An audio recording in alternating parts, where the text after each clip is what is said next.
ساکن دههای به نام صداقت از جماعت دهاتی وطن ناحیه فرخور صادق جان اسمانوف از همین گرمخانه همه روزه زیاده از 100 کیلوگرم لیمو به بازار برآورده از درآمد آن بودجه اولویه‌اش را غنی می‌گرداند.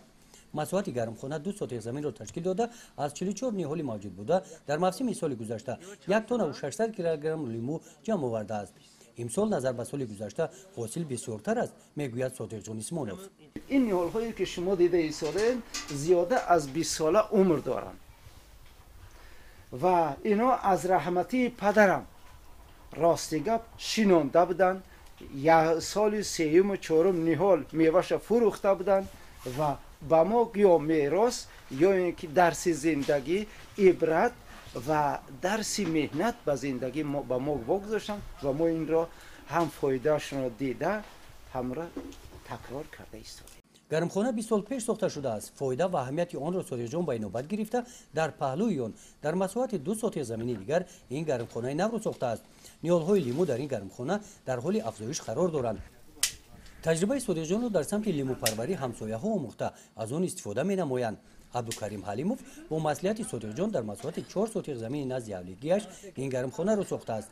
هر یک نهال لیمو در گرمخانه زیاده از 200 دانه لیمو حاصل دارند. هر یک بزرگ خیلی به نرخ یک سومی متر مایدش کلونش 2 سومی متر خیلی میفروشم میگیرم. هر یک نیولش تو 200-300 دانه هست.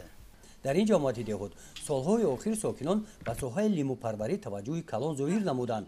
همین است که نظر به سال گذشته شماره گرمخانه ها 1 برابر زیاد گشته است. این زمان در حدود جماعت دهاتی وطن ناحیه فرخور 32 عدد لیموخانه ها موجودند. سال 2017 3 عدد لیموخانه نو در حدود جماعت زیاد شدند. سبب زیاد شدن لیموخانه ها اون است که حاصلناکی خوب دارد. مقصد برای زندگی بهبودی زندگی اهالی رول اساسی را می‌بازد. با مقصد عملی نمودن فرمان پرزیدنت جمهوری تاجیکستان درباره تدبیرهای علاوه‌ای دایر بر رشد ساحه باغ و تاک‌پروری در ناحیه فرخور از جانب مقامات اجرایی حکومت دولتی ناحیه تدبیرهای ضروری عملی گشته ایستاده‌اند.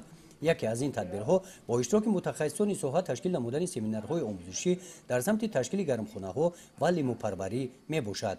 در ناحیه فرخور زیاده از 167 عدد گرمخانه‌های موسمی و دائمی عمل کننده و اینچنین 67 عدد لیموخانه‌ها کار و فعالیت دارند و استحصال زراعت‌ها را خوب برام مانده کوشش کرده ایستادند که بازار داخلی ناحیه را با همین زراعت‌ها و لیمون تامین نماید. این زمان شماره عمومی گرمخانه‌ها برای پرورش لیمو در ناحیه فرخور 67 عدد را تشکیل می‌دهند.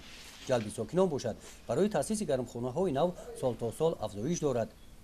گزارش خواجه نظریف خدای نظر ظهورов از ناحیه فرخور برای برنامه اطلاعاتی نوید.